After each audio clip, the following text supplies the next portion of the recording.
بسم اللہ والحمد للہ والصلاۃ والسلام علی ابی القاسم محمد بن عبداللہ خاتم النبیین۔ ذرا تصور کریں کہ ایک لامحدود ایک بالکل اتھاہ سمندر ہے، لیکن کسی انسان کو اپنی پوری زندگی میں اس سمندر کا صرف ایک قطرہ دیکھنے کو ملے۔ صحیح۔ اور وہ اس ایک قطرے کو ہی سب کچھ سمجھ لے۔ آج کے اس تفصیلی جائزے کا موضوع اصل میں کچھ ایسا ہی حیران کن ہے۔ ہم روزانہ کم از کم درجنوں مرتبہ 2 الفاظ دہراتے ہیں، نماز میں، کھانا کھاتے ہوئے یا کوئی بھی نیا کام شروع کرتے ہوئے۔ بالکل، میرا خیال ہے اشارہ اللہ تعالیٰ کے 2 نہایت خوبصورت ناموں کی طرف ہے، یعنی الرحمن اور الرحیم۔ جی بالکل، اور آج کے اس گہرے مطالعے کے جو ذرائع ہیں ان میں قرآنی آیات، احادیث نبوی صلی اللہ علیہ وسلم اور مشہور علماء کرام امام ابن القیم، امام الطبری اور امام السعدی رحمہ اللہ کی تشریحات شامل ہیں۔ ہم دیکھیں گے کہ ان میں کیا خاص بات ہے۔ ہاں، اور دلچسپ بات یہ ہے کہ ہم اتنی روانی سے یہ نام ادا کر جاتے ہیں نا کہ شاید ہی کبھی رک کر سوچتے ہوں کہ ان کے پیچھے کتنا بڑا راز چھپا ہے۔ ایسا ہی ہے، انسان اپنی دنیاوی دھن میں اتنا مگن رہتا ہے کہ ہم کتنے غافل ہو جاتے ہیں، استغفر اللہ، کہ ان الفاظ کی گہرائی پر غور کرنے کا وقت ہی نہیں نکالتے۔ اصل میں جب ہم ان ناموں کا گہرا مطالعہ کرتے ہیں تو پتہ چلتا ہے کہ یہ محض الفاظ نہیں ہیں، یہ دراصل دیکھیں اس پوری کائنات کے وجود، بقا اور یہ جو روزمرہ کا نظام چل رہا ہے نا، اس کا ایک مکمل ریاضیاتی فارمولہ ہے۔ واہ، ایک ریاضیاتی فارمولا، یہ تو بہت بڑی بات ہے۔ جی، اور اس فارمولے کو سمجھنے کے لیے ہمیں سب سے پہلے ان الفاظ کی جڑ یعنی ان کی لسانی اور لغوی بنیاد کی طرف جانا ہوگا۔ عربی لغت کے اعتبار سے؟ بالکل، بظاہر تو یہ 2 الگ الفاظ لگتے ہیں، لیکن یہ دونوں عربی زبان کی ایک ہی جڑ یعنی رے، ہے، میم سے نکلے ہیں۔ علماء لغت بتاتے ہیں کہ اس جڑ کے اندر ہی نزاکت، شفقت، ہمدردی اور کسی کے درد کو محسوس کر کے اس کے ساتھ نرمی برتنے کا مفہوم پایا جاتا ہے۔ صحیح۔ اور اگر ہم قرآن پاک کے اعداد و شمار پر نظر ڈالیں تو ایک بڑا دلچسپ پیٹرن سامنے آتا ہے۔ لفظ الرحمن قرآن میں 57 مرتبہ اور الرحیم 114 مرتبہ آیا ہے۔ اچھا، 114 مرتبہ، یعنی الرحیم بالکل دوگنی تعداد میں استعمال ہوا ہے۔ جی ہاں، بالکل دوگنا۔ یہ تعداد یقیناً کوئی اتفاق تو نہیں ہو سکتی، لیکن یہاں میرے ذہن میں ایک عام سا سوال ابھرتا ہے جو شاید کسی کے بھی ذہن میں آئے۔ اگر کوئی عام انسان ان دونوں ناموں کا ترجمہ دیکھے تو دونوں کا مطلب ایک ہی لگتا ہے، جی ہاں، دو بہت رحم کرنے والا، بڑا مہربان۔ صحیح۔ تو یا یہ محض تکرار نہیں ہے؟ ایک ہی بات پر زور دینے کے لیے 2 الفاظ کیوں؟ بظاہر تو ایسا ہی لگتا ہے، لیکن عربی زبان کی جو گہرائی ہے نا وہ کمال کی ہے۔ علامہ ابن القیم رحمہ اللہ نے اس کا جو جواب دیا ہے، وہ علم لغت کا ایک شاہکار ہے۔ عربی زبان میں الفاظ کے مخصوص وزن ہوتے ہیں جن سے ان کا اصل مطلب طے پاتا ہے۔ یعنی ان کی بناوٹ؟ بالکل، الرحمن کا جو لفظ ہے وہ فعلان کے وزن پر ہے۔ یہ وزن عربی میں کسی چیز کے لبریز ہونے، مکمل طور پر بھرے ہونے اور ایک ایسی وسعت کو ظاہر کرتا ہے جس کی کوئی حد نہ ہو۔ جیسے پانی کا گلاس پورا بھرا ہوا ہو۔ اس سے بھی زیادہ، جیسے اگر کوئی شدید غصے سے بھرا ہو تو عربی میں اسے غضبان کہا جاتا ہے۔ تو الرحمن کا مطلب ہے کہ رحمت اللہ تعالیٰ کی ایک ذاتی صفت ہے، ایک ایسا سمندر جو کناروں سے چھلک رہا ہے، اور یہ رحمت بلا امتیاز سب پر چھائی ہوئی ہے۔ یعنی اس رحمت میں کوئی تفریق نہیں ہے، کوئی فرق نہیں کیا جاتا۔ بالکل، کوئی تفریق نہیں۔ یہ رحمت اس دنیا میں مومن، کافر، نیک، بد، یہاں تک کہ ہر چرند اور پرند سب کے لیے ہے۔ سب کو رزق مل رہا ہے، سب کو ہوا مل رہی ہے، آکسیجن مل رہی ہے۔ واہ! لیکن دوسری طرف لفظ الرحیم کا وزن فعیل ہے۔ یہ وزن عربی میں ایک فعلی صفت یا ایکشن کو ظاہر کرتا ہے۔ اچھا، ایکشن کو؟ جی، یعنی یہ وہ رحمت ہے جو خاص کر دی گئی ہے، جو ایک فعل کے طور پر صرف ان تک پہنچتی ہے جو اس کے مستحق بنتے ہیں۔ اب یہ بات پوری طرح واضح ہو رہی ہے۔ یعنی الرحمن ہونے کا مطلب ہے رحمت کا سر چشمہ ہونا، اس کا ہر جگہ موجود ہونا۔ بالکل۔ اور الرحیم ہونے کا مطلب ہے اس رحمت کا کسی خاص شخص تک کسی خاص وقت میں پہنچنا۔ ایسا ہی ہے، اور یہی وہ بنیادی وجہ ہے کہ الرحمن صرف اور صرف اللہ کا نام ہو سکتا ہے۔ کائنات میں کوئی اور وجود ایسا نہیں ہو سکتا جس کی رحمت ہر شے پر محیط ہو۔ بالکل سچ کہا۔ ہم تو اللہ کی اس عظیم شان رحمانیت کا تصور بھی نہیں کر سکتے۔ استغفر اللہ، ہمارا محدود ذہن تو اس وسعت کا احاطہ کر ہی نہیں سکتا۔ بے شک۔ لیکن الرحیم کا جو لفظ ہے وہ مخلوق کے لیے بھی استعمال ہو سکتا ہے، کیونکہ ایک انسان بھی کسی دوسرے پر رحم کا فعل کر سکتا ہے، جیسا کہ قرآن مجید میں رسول اللہ صلی اللہ علیہ وسلم کو مومنوں کے لیے رؤوف رحیم کہا گیا ہے۔ واہ، یہ فرق واقعی ذہن کے دریچے کھول دیتا ہے۔ یعنی رحمانیت صرف رب کی شان ہے، لیکن رحیمیت کا کچھ حصہ دنیا میں انسانوں میں بھی موجود ہے۔ بالکل موجود ہے۔ اور جب ہم دنیا میں موجود اس رحمت کی بات کرتے ہیں نا، تو مجھے وہ مشہور حدیث یاد آ رہی ہے جس کا ذکر ہمارے آج کے ذرائع میں بھی تفصیل سے موجود ہے۔ وہ حساب اور ریاضی واقعی انسان کو ہلا کر رکھ دیتی ہے۔ آپ یقیناً رحمت کے 100 حصوں والی حدیث کی بات کر رہی ہیں۔ جی ہاں، بالکل وہی۔ وہ تو ایک ایسی تمثیل ہے جو انسانی سوچ کی حدیں ہی توڑ دیتی ہے۔ اس حدیث کے مطابق اللہ تعالیٰ نے رحمت کے کل 100 حصے فرمائے ہیں، اور ان 100 حصوں میں سے ذرا غور کیجیے گا، صرف ایک حصہ، جی ہاں، محض ایک حصہ اس دنیا میں زمین پر اتارا ہے۔ زیٹ، صرف ایک حصہ؟ اور باقی کے 99؟ باقی 99 حصے اللہ تعالیٰ نے اپنے پاس محفوظ رکھے ہیں تاکہ قیامت کے دن اپنے بندوں پر رحم فرمائے۔ سبحان اللہ۔ اب اس ایک حصے کا کمال دیکھیں۔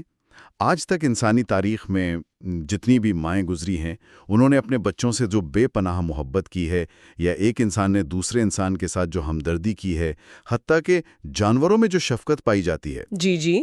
حدیث کے الفاظ اتنے باریک ہیں کہ ایک گھوڑی جو ایک بے زبان جانور ہے، وہ بھی اپنے بچے کو دودھ پلاتے وقت اپنا کھر یعنی اپنا پاؤں اس ڈر سے ہٹا لیتی ہے کہ کہیں بچے کو چوٹ نہ لگ جائے۔ یہ سب کچھ اس ایک حصے کا نتیجہ ہے۔ یہ بات مطلب انسان کو ایک گہرے صدمے اور حیرت میں ڈال دیتی ہے۔ ہم دنیا میں ماں کی محبت کو محبت کی سب سے بڑی اور خالص شکل مانتے ہیں، ہے نا؟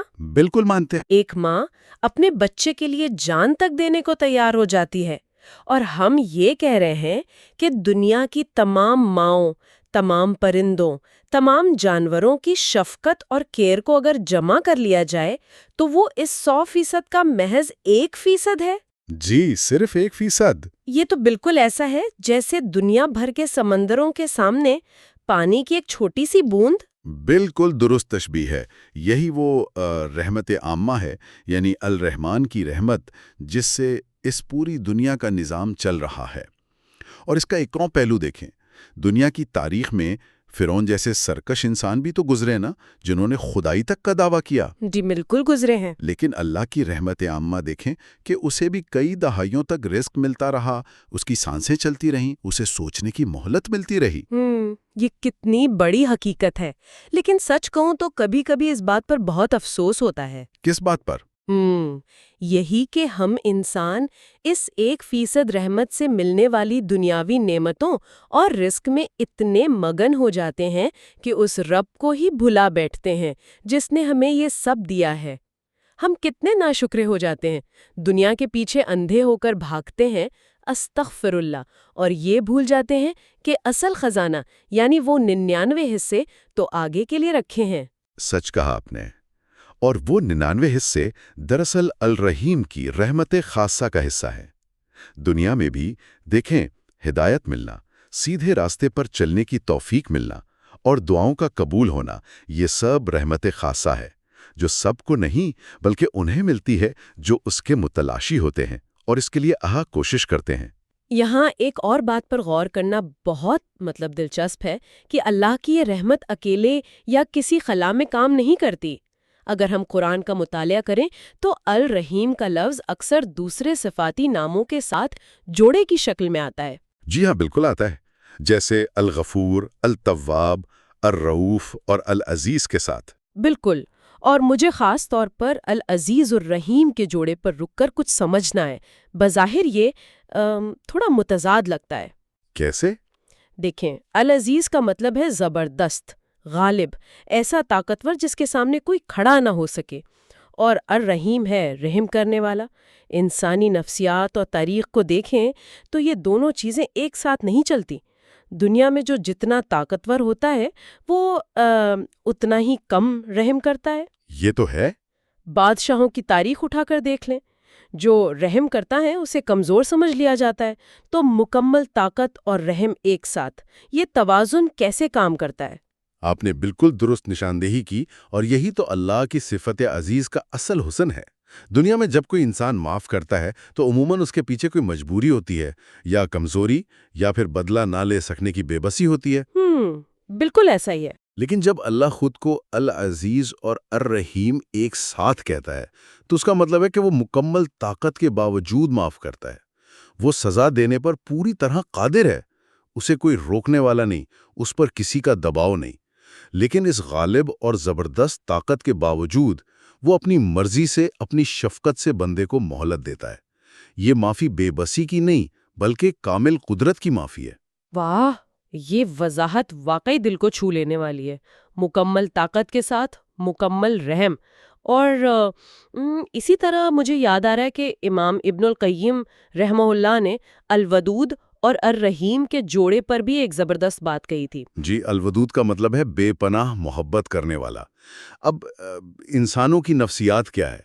اگر کوئی شخص آپ کو دھوکہ دے یا آپ کو شدید تکلیف پہنچائے اور پھر معافی مانگ لے تو ہو سکتا ہے آپ اسے معاف کر دیں، لیکن کیا آپ اسے دوبارہ اپنے گلے لگا کر اس سے ویسی ہی محبت کر سکیں گی؟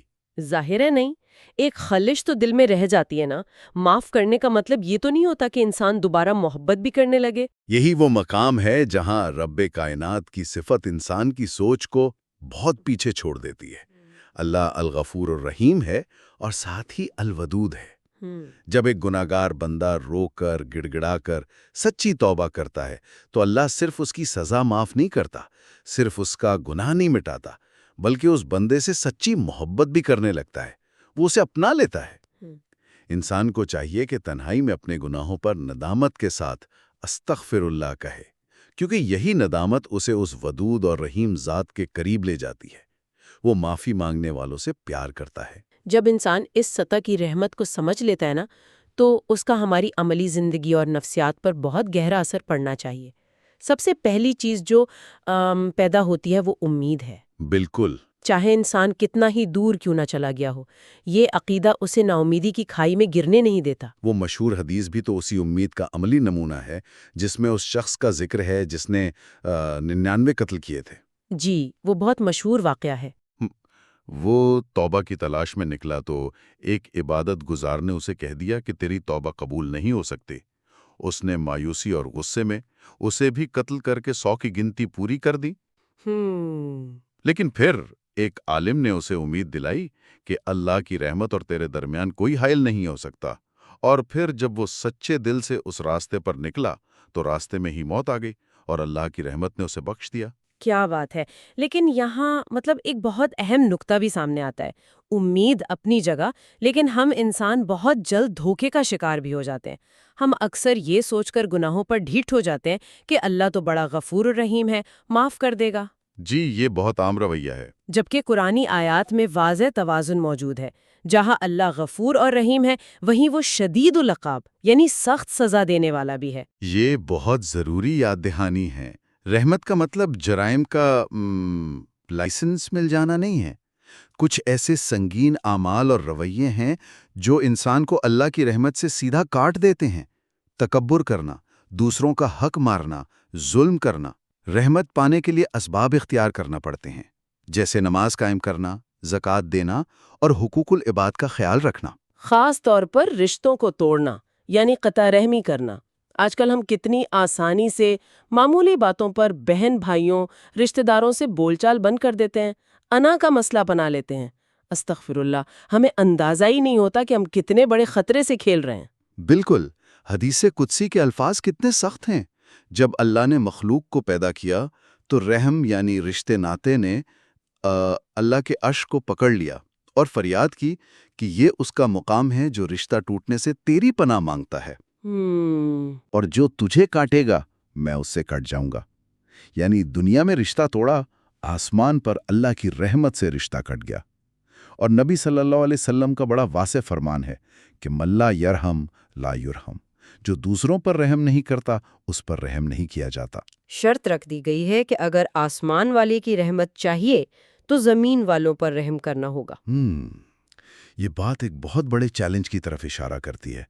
یہ کہنا بہت آسان ہے کہ دوسروں پر رحم کرو اور معاف کر دو، لیکن عملی زندگی میں جب کوئی آپ کو نقصان پہنچائے، آپ کی ذات پر حملہ کرے، تو انسانی فطرت انتقام مانگتی ہے۔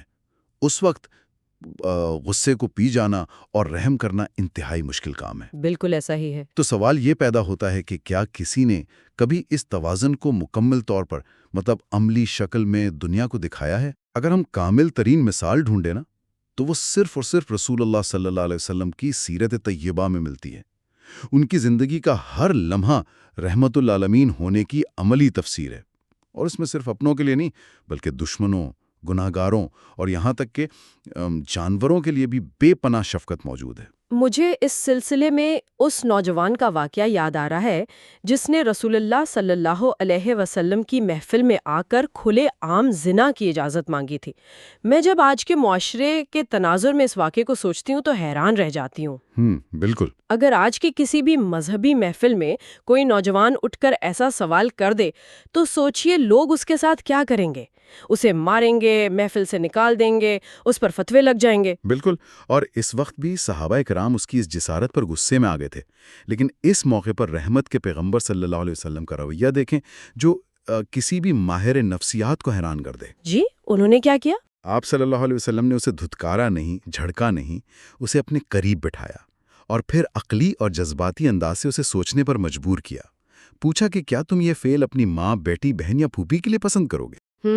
اس نے ہر رشتے پر تڑپ کر کہا کہ نہیں، میں ہرگز پسند نہیں کروں گا۔ تب آپ صلی اللہ علیہ وسلم نے محبت کے ساتھ اپنا دست مبارک اس نوجوان کے سینے پر رکھا اور دعا فرمائی کہ اے اللہ، اس کے گناہ معاف فرما، اس کے دل کو پاک کر دے اور اس کی شرمگاہ کی حفاظت فرما۔ اس شفقت، اس نرمی اور اس رحمت نے دیکھیں اس نوجوان کی کایا پلٹ دی۔ یہ واقعہ بتاتا ہے کہ انسانوں کو سدھارنے کے لیے غصہ نہیں بلکہ ہمدردی اور نرمی کی ضرورت ہے۔ اور دشمنوں پر رحم کی بات ہو تو طائف کا واقعہ تو انسانی تاریخ کا ایک انوکھا باب ہے۔ بے شک۔ جب آپ صلی اللہ علیہ وسلم وہاں ہدایت کی روشنی لے کر گئے تو طائف کے سرداروں نے شہر کے اوباشوں کو آپ کے پیچھے لگا دیا۔ انہوں نے پتھر مار مار کر آپ صلی اللہ علیہ وسلم کو لہو لہان کر دیا۔ وہ لمحہ کیسا ہوگا جب پہاڑوں کا فرشتہ حاضر ہوا اور اجازت مانگی کہ اگر آپ کہیں تو میں ان دونوں پہاڑوں کو ملا کر اس بستی کو کچل دوں۔ وہ ایک ایسا لمحہ تھا جب ہر عام انسان بدلے کی آگ میں جل رہا ہوتا۔ کوئی بھی ہوتا تو کہتا کہ ہاں، انہیں ختم کر دو۔ بالکل۔ لیکن آپ صلی اللہ علیہ وسلم نے کیا فرمایا؟ آپ صلی اللہ علیہ وسلم نے کہا، نہیں، مجھے اللہ سے امید ہے کہ شاید ان کی نسلوں میں کوئی ایسا پیدا ہو جو صرف ایک اللہ کی عبادت کرے۔ یہ وہ دور اندیشی اور کمال درجے کی رحمت تھی جس نے بدلے کی جگہ امید کا انتخاب کیا۔ واقعی، اور ان کی رحمت کا دائرہ صرف انسانوں تک محدود نہیں تھا نا، جانوروں کے حقوق کے حوالے سے بھی جو سلوک انہوں نے سکھایا وہ حیران انگیز ہے۔ وہ اونٹ والا واقعہ ہی دیکھ لیں۔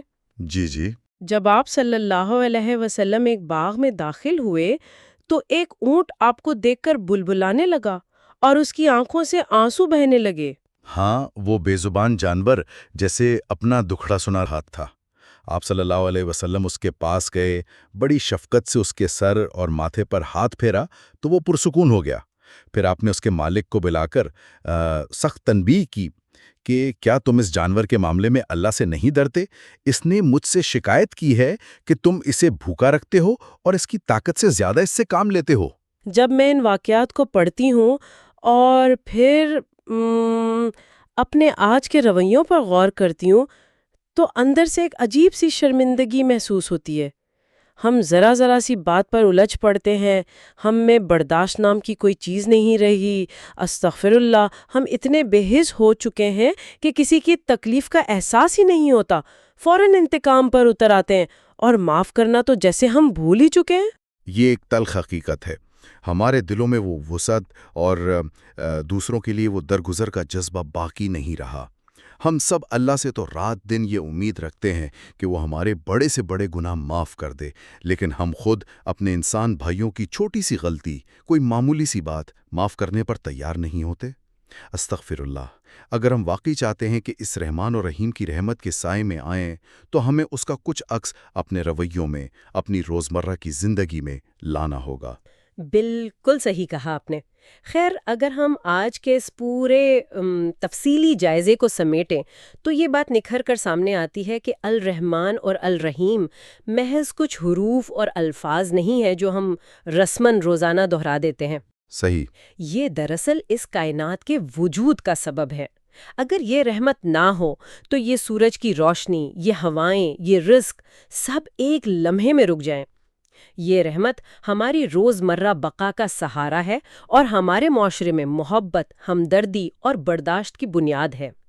یہ مطالعہ ہمیں یہ دعوت دیتا ہے کہ ہم اپنے دلوں کو نرم کریں تاکہ ہم خود بھی اس رحمت کے حقدار بن سکیں۔ بالکل ایسا ہی ہے۔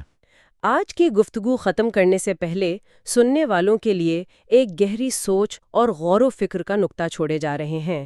ذرا ایک لمحے کے لیے سوچئے، اس دنیا کی ابتدا سے لے کر آج تک اور قیامت تک تمام ماؤں کی اپنے بچوں کے لیے بے لوث محبت، تمام انسانوں کی ایک دوسرے کے ساتھ ہمدردی اور حتیٰ کہ جانوروں کی اپنے بچوں سے شفقت۔ اگر یہ سب کچھ، جی ہاں، یہ ساری کی ساری محبت مل کر بھی اس 1% رحمت کا محض ایک چھوٹا سا عکس ہے جو اللہ نے اس زمین پر اتاری ہے، تو پھر ان 99 حصوں کی رحمت کا عالم کیا ہوگا؟ ان 99 حصوں کا سمندر کیسا ہوگا جو اس رحمان و رحیم نے اس دن کے لیے سنبھال رکھا ہے جب پوری انسانیت کو اس کی سب سے زیادہ ضرورت ہوگی؟ اس بے پایاں اور اتھاہ سمندر کا تصور ہی انسان کی روح کو ہلا دینے اور سجدے میں گرا دینے کے لیے کافی ہے۔ ھذا ما عندی واللہ ورسولہ اعلم بالصواب۔